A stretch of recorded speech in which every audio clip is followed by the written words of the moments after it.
Tonight on CBC Vancouver News. Even though you're a very smart guy, this is a very dumb thing to do. Donald Trump unleashes a trade war with America's closest neighbor. How punishing tariffs could lead to job losses, economic devastation, and higher inflation on both sides of the border. Plus, the trucks are coming back tomorrow. They don't have any loads right now. So I don't know what to do for tomorrow. some BC trucking companies screeching to a halt because of U.S. tariffs, while other businesses scramble to adapt to the new reality. And a provincial budget overshadowed by tariffs. This is not a budget that has splashy new announcements. We'll tell you what's included and what isn't. This is CBC Vancouver News.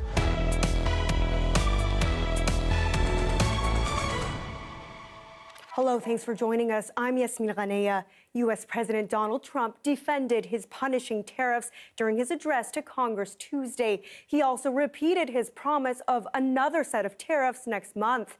As Ashley Burke reports, the U.S.-Canada trade war has caused a rare moment of unity across party lines in Ottawa. The Prime Minister defiant with a message aimed directly at Donald Trump. Now, it's not in my habit to agree with the Wall Street Journal. But Donald, they point out that even though you're a very smart guy, this is a very dumb thing to do. His comments carried live all over the U.S., where Trump claims his tariff war is about Canada allowing fentanyl across the border. The excuse that he's giving for these tariffs today of fentanyl is completely bogus, completely unjustified, completely false. What Trump's really after, Trudeau says, is crushing Canada. What he wants is to see a total collapse of the Canadian economy, because that'll make it easier to annex us.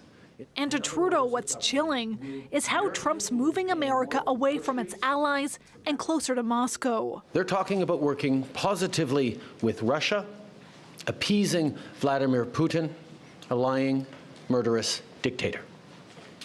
Make that make sense.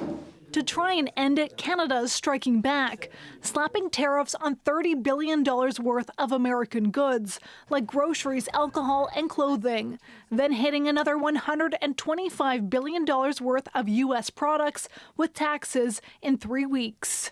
President Trump stabbed America's best friend in the back.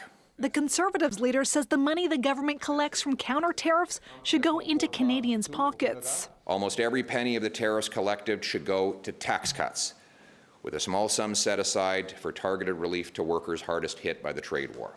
But the NDP's calling for immediate relief. If you cut someone's taxes, they have no income, what's the point? I'm talking about getting people the protection in place that they need so they can actually survive. The Prime Minister says this tariff war is going to hurt Canadians and is promising to expand EI benefits to help, but isn't releasing details yet. Trudeau also says the government plans to challenge what he calls America's illegal actions. Ashley Burke, CBC News, Ottawa. In response to Canada's countermeasures, Donald Trump took to social media to mock the Prime Minister and threatened to escalate the trade war even further. Megan Fitzpatrick reports from Washington. After weeks of threats, negotiations, and delays, President Donald Trump pulled the tariff trigger on America's continental trading partners. The U.S. markets didn't react well to the new tariffs on Canadian and Mexican goods and the additional tariff on China that went into effect just after midnight. Stock markets plummeted when trading got underway. Trump pays close attention to the markets, and it seems he was also tuning in to Prime Minister Justin Trudeau's news conference, where he announced Canada's plan to retaliate. Soon after it finished, the president wrote on social media, "Please explain to Governor Trudeau of Canada that when he puts on a retaliatory tariff on the U.S., our reciprocal tariff will immediately increase by a like amount."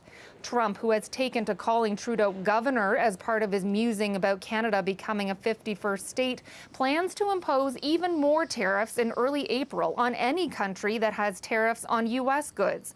Those measures will layer on top of today's tariffs and on top of planned tariffs on steel and aluminum coming into effect effect next week.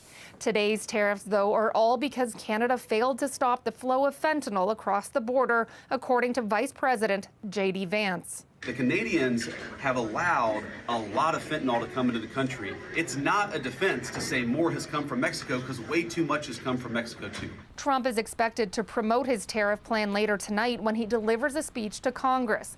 On Capitol Hill, some Republicans are cheering on his use of tariffs. All these countries around the world have taken advantage of America.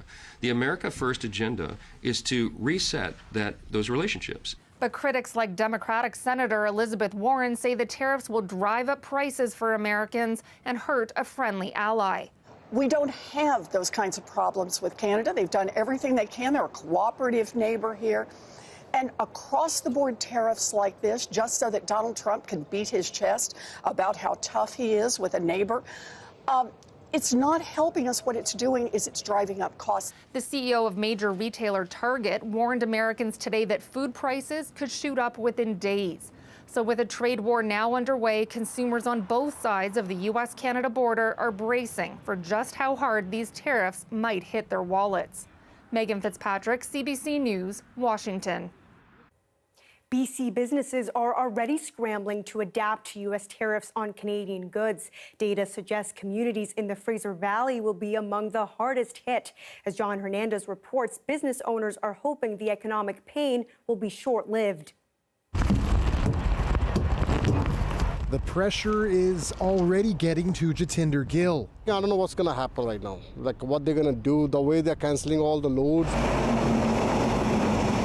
He runs an international trucking business out of Aldergrove, and he says his clients are pumping the brakes on shipments on both sides of the border. So I think about 20 to 25 loads that got cancelled because of the tariff. And even some of the shippers said, don't ship anything. If you even have anything, just bring it back to us. Don't cross the border. An immediate slowdown, but the bills keep stacking up. We have to pay the insurance for the trucks. We can't stop those things. Eventually, it's going to stop the trucking for a few months, I think. BC's Trucking Association says there's still a lack of clarity from the White House on how the blanket tariff on Canadian goods works. All goods are subject to a 25% tariff. Is that all goods originating in Canada? Is it all goods being shipped through Canada? Uncertainties that put shipping at a standstill. Shipments are delayed. Customers say, I just won't order until I know or until I have to. The absolute worst thing for business, more than high costs, more than taxes, more than tariffs, is uncertainty. Among communities expected to be hit the hardest is the Abbotsford Mission metropolitan area, which exports about $1.5 billion worth of goods to the U.S. each year. We've already seen that businesses implement hiring freezes, and we expect that there will be layoffs moving forward as soon as today. The trucks are coming back tomorrow. They don't have any loads right now. So I don't know what to do for tomorrow. Each day is seemingly more unpredictable than the last as business owners hold out hope this trade war screeches to a halt. John Hernandez, CBC News, Abbotsford. Other industries across BC, from restaurants to automotives, are also feeling the pressure of U.S. tariffs. Pinky Wong has more. Most Canadian goods are now slapped with a 25% tariffs from the United States. The restaurant industry says while food services do rely on some produce being imported from the States, how it will hit them is up to customer behavior. The biggest concern that we are worried about right now is consumer confidence. We are going to see naturally price increases in some things that we don't, like melons, some of the fresh vegetables that come out of California. He says the price hike won't be too obvious when it comes to what consumers have to pay. Boxed lettuce went up 25%. It may, by the time it gets to your plate, it may only result in maybe a 5 or 6% increase in your plate. The automobile industry has been feeling the impact of the tariffs since it was first mentioned from south of the border. Sean McTavish is the CEO of a small business that helps consumers in BC and Alberta sell their vehicles to dealerships. Our U.S. buyers, so the exporters and the dealerships that buy on our platform, they've stopped buying. They have, changed their purchasing behavior already. He says 10% of the cars that his company takes in are sold to the U.S. We're going to see some real dislocations in price. I think some vehicles will get prohibitively expensive. We'll see some models and trims disappear from dealership floors, and consumer habits are going to change. People are going to trend towards more used. And for people looking to buy property, there might be a spike in house prices. It's a cumulative effect of the supply chain adding on to the end price of a home, from plumbing supplies, steel, and just the other pieces that go, the many components that go into the build of a home, whether it's a low rise or high rise or a renovation of a complete home. Industry representatives say it is still too early to tell how the tariffs will impact in the long term, but they are trying to adjust to work through the uncertainties. Pinky Wong, CBC News, Vancouver. On the same day tariffs kicked in, the BC government unveiled its budget aimed at protecting core services and responding to the unpredictable economic landscape. As Katie DeRosa reports, the plan is heavy on red ink, with a deficit of almost $11 billion, but is light on new programs. This is not a budget that has splashy new announcements. Finance Minister Brenda Bailey delivered a hold-down-the-fort budget at a time when U.S. President Donald Trump's 25% tariffs signaled tough times ahead for BC's economy. Despite no new major programs, the budget is swimming in red ink, the deficit up by $2 billion from last year to $10.9 billion. The opposition is not impressed. They are just using tariffs as an excuse for their failure to manage the economy properly. This budget is a disaster. One economist, though, says slashing services would hurt in the long run. I think the government's right to be avoiding cuts, which would be disaster with a trade war upon us. The budget was crafted under the assumption of 25% tariffs on all goods from Canada, 10% tariffs on energy exports, and some retaliatory tariffs. The government has set aside $4 billion a year in contingencies, which can be spent on tariff-related supports for workers and businesses. One business group grades the budget a C- and Trump's tariffs a fail. The Trump tariffs overshadowed the entire budget, cutting red tape, attracting investment, streamlining permitting, those kinds of things. We didn't see that in the budget at all. The biggest chunk of the budget is for healthcare, making up 45% of the $95 billion in total spending. There's $5.1 billion set aside to build and upgrade hospitals, including the already announced new Surrey Hospital and new cancer centers in Nanaimo and Kamloops. But no new money for the promised hospital towers in Nanaimo and Langley. Investments in capital funding, those are important, but if you don't have the nurses, building extra beds are just going to be empty beds. Also missing is the NDP's election promise to have mental health counselors in every school and educational assistants in every classroom. We're sympathetic to the context the budget's coming under, but can't say we're not disappointed. On the housing front, there is an increase in rental subsidies for lower-income tenants and seniors. Drivers will get another $110 ICBC rebate, and small businesses can tap into a new program that addresses robbery and vandalism. Small measures, however, that were largely overshadowed by U.S. tariffs. Katie DeRosa, CBC News, Victoria. One of BC's longest-serving MLAs says the federal Conservative Party has rejected him as a candidate in the upcoming election.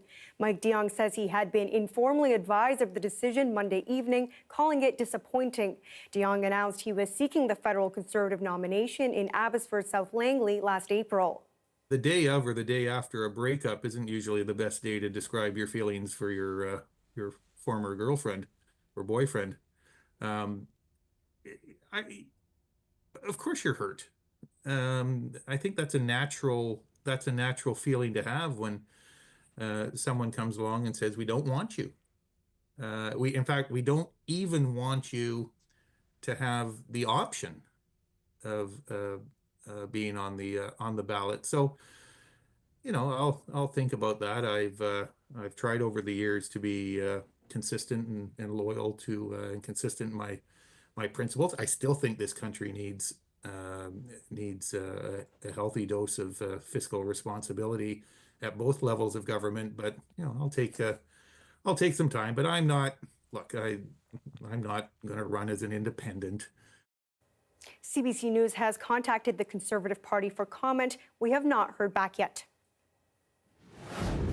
Still ahead, how are Canadians feeling about those tariffs? We'll tell you about the country's emotional temperature next.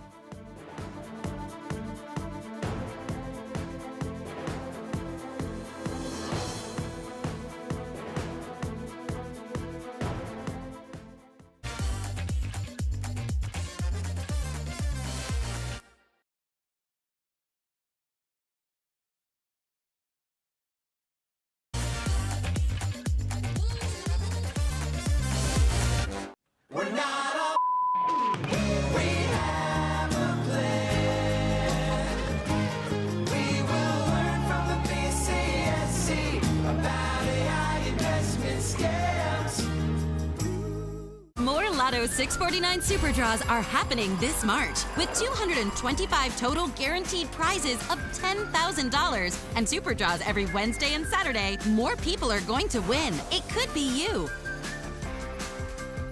You mastered your mind.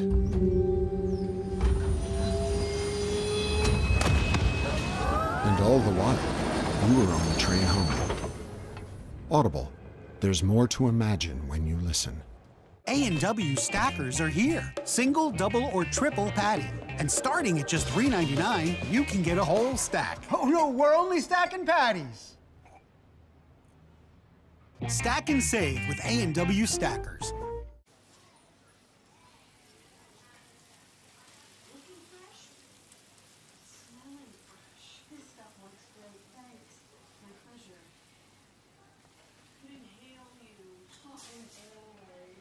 Question.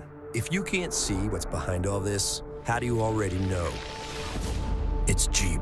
That takes you places that make you say, whoa! And if their hair looks like this, or you've got a couple of these, okay, more than a couple. Or if someone says, the doors come on. Could even be a game show question. What is the original SUV? Ding, ding, ding.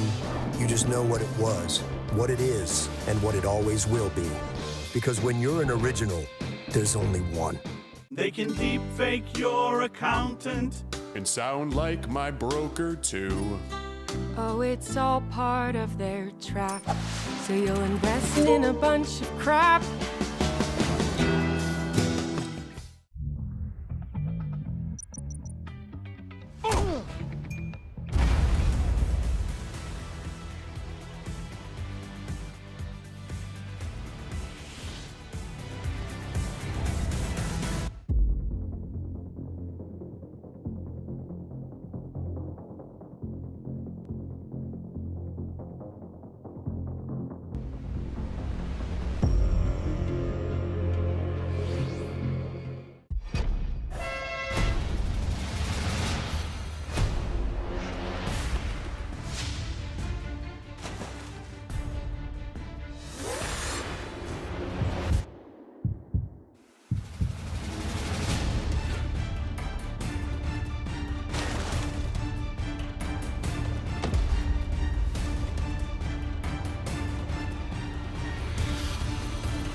Between Donald Trump's tariffs and additional softwood lumber duties, BC's forestry industry is taking a major hit. Rafferty Baker has more on what the shock could mean for the province.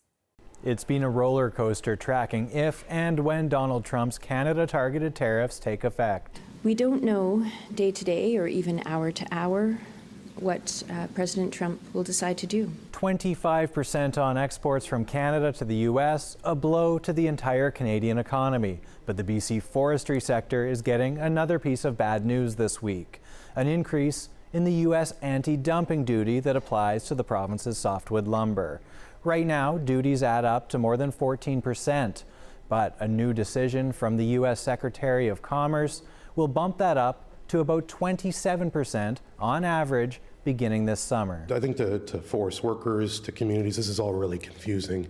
There's the Trump tariff threat, and then there's the litigation that we continue to face with the Americans on softwood lumber. Put simply, if Trump's tariffs remain in effect come August, there will be more than 50% tariffs and duties on BC lumber heading south of the border. We do expect that this is adding a major cost to shipping to our major market, the United States, and that some of that cost would need to be passed through to consumers in the U.S. It's a dumb idea. The Americans know that, and we're going to continue to remind them and Mr. President's constituents every chance we get. Forest products are BC's second biggest export. About 65% is sent to the U.S. Other international markets get 20%, and just 15% stays inside Canada. The BC Lumber Trade Council says the industry is trying to diversify outside the U.S., but that the opportunities are limited. And the 100,000 British Columbians supported directly and indirectly by the forestry sector are likely to feel the impact. Rafferty Baker, CBC News, Vancouver. A new survey gauging the emotional temperature of Canadians has found that most of them feel angry about Donald Trump's tariffs and annexation threats. Karen Larson has more. This probably comes as no surprise to anyone. The majority of the over 2,000 Canadians polled by the Angus Reid Institute, 55% say they are angry about U.S. tariffs being slapped on Canadian goods crossing the border. Tariffs brought to bear Tuesday by President Donald Trump.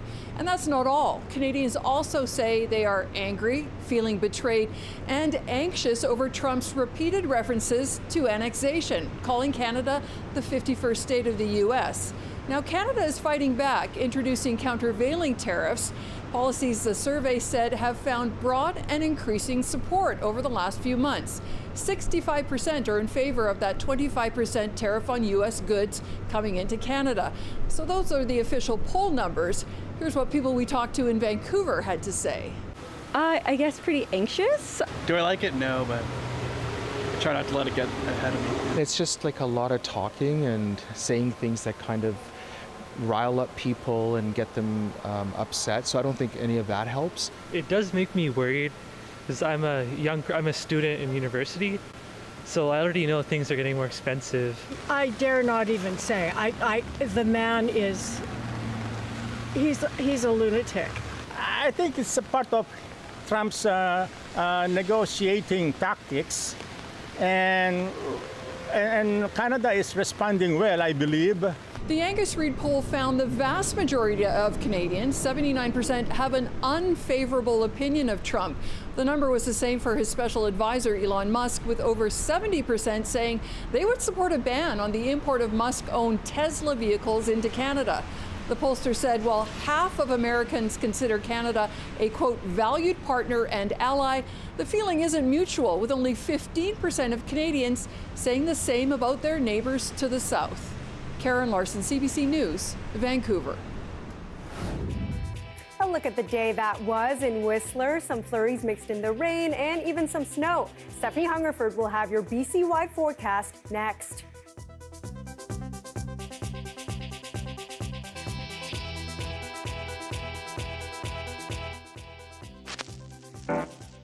Hey, I'm Rohith Joseph. Vibin' is the new show all about discovering great new songs and fresh artists from across BC and beyond. Stream Vibin' on CBC Listen.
Certain times just call for it.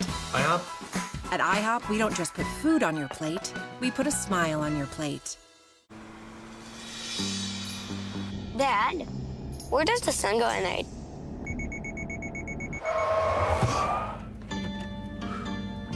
Drive any road with an extra set of eyes. and navigate any surprises with legendary Forestry driver assistance features, so you can explore the world with the ones that mean the world to you. The all-new, fully redesigned 2025 Subaru Forester. Trust the real search engine. Lotto Max has draws on Tuesdays and Fridays. What are your dreams? I've always wanted to start my own coffee company. Grown on the side of our own mountain with our faces on it. Get your Lotto Max tickets today.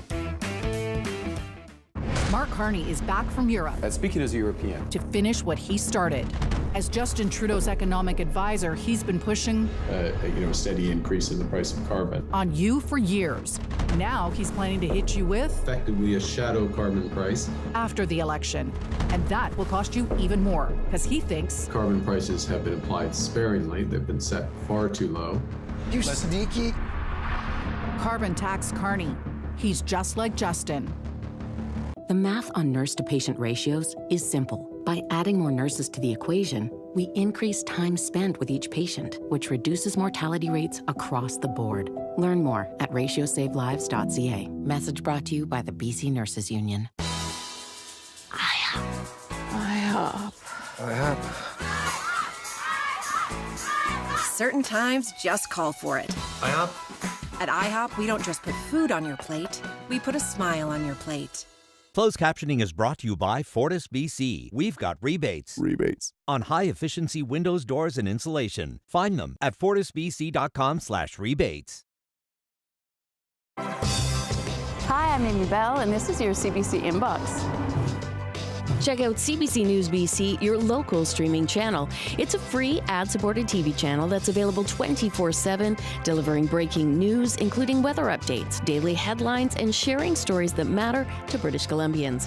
Stream your favorite CBC programs like The Early Edition, BC Today, and On the Coast. CBC News BC is available on Roku, LG, and Samsung smart devices.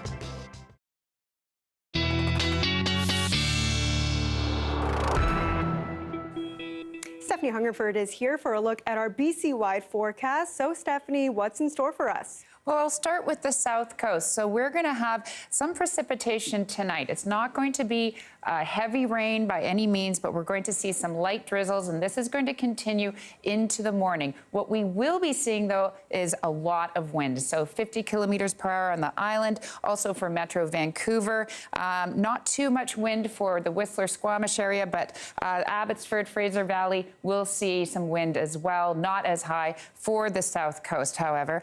But tomorrow we won't see that wind. It's going to dissipate by the morning. And as you can see, for the rest of the province, we're going to have this precipitation continue. We're going to have 2 centimeters of snow in Prince George, especially the southern regions. We're going to see some snow also for the Kootenays and a little bit in higher elevations for the interior, above about 1,200 meters or so. But then this is all going to change for the next day. So tomorrow we're going to see really quite a nice day for most of the region. I know it looks a little snowy here in the interior, but that's going to ease up for the afternoon. Also the Kootenays, this will only be in the morning. For the afternoon, it's going to actually become quite sunny. And for the rest of the week, the Kootenays are going to see some beautiful sunny weather. And then it's also going to become quite sunny for the south coast. A little bit of snow for Whistler as well. But for Thursday's highs, we're going to see a lot of balmy weather, 12 degrees in Kamloops. They actually hit a record today as the hottest place in Canada. And for the 5-day forecast in Vancouver, Thursday is our best day. That's when we're going to see the nicest weather. So great day to get outside. So we just have to make it to Thursday. That's right. Stephanie. And thank you for joining us on CBC Vancouver News. For news anytime, check out our website, cbc.ca/BC. Your next local news is on the Early Edition on CBC Radio 1. That starts tomorrow morning at 5:30. Have a great night.